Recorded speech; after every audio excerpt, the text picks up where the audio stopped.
शहापूरमध्ये आहे, बसवण गल्लीमध्ये. आणि इथं साप आलाय. कोण बघितलं साप? खाली गेलाय. अचानक दिसलं का त्यांना? इथं फोनवरती बोलत होते. हां हां, ठीक आहे. आणि हा साप जास्त करून इथं घ्यायचा आहे. हा साप जास्त करून शहरामध्ये राहतो, तुम्हाला माहितीच असणार. आमचे जर नेहमीचे तुम्ही दर्शक असाल तर कवड्या नावाचा साप आहे मित्रांनो.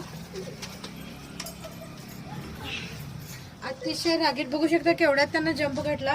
त्यामुळे मी त्यांना पहिला सांगितलं की जवळून अजिबात बघायचं नाही त्याला, कारण पळून जाण्याची शक्यता फार दाट असते. आता मी असं का पकडलं ह्याला, कारण देशातला 2रा नंबरचा रागीट साप आहे मित्रांनो.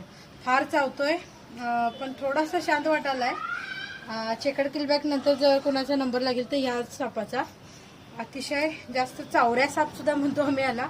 आणि घरांमध्ये जास्त करून हा राहतो, पण बिनविषारी साप आहे, याच्यापासून काय धोका नाही आहे.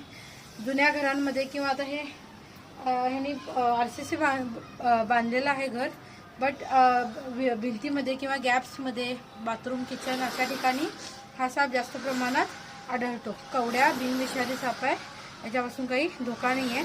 असाच दिसणारा साप एक विषारी साप आहे, ज्याला आम्ही म्हणतो कॉमन क्रेट, म्हणजे मण्यार जातीचा साप. पण ह्याच्यामध्ये आणि त्याच्यामध्ये थोडंसं डिफरन्स आहे, बाकी सगळं सेमच आहे. हा चॉकलेटी रंगामध्ये असतो आणि मण्यार जो असतो तो पूर्ण काळा कुळकुळीत असा असतो. त्याच्यावरती किती सुंदर डिझाईन आहे, तुम्ही बघू शकता. हात लावल्यावरती कसा हातात शिरायला.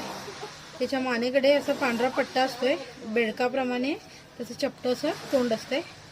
त्यामुळे छोटा साप असतोय, एक 7 ते 8 अंडी हा आरामात घालतो.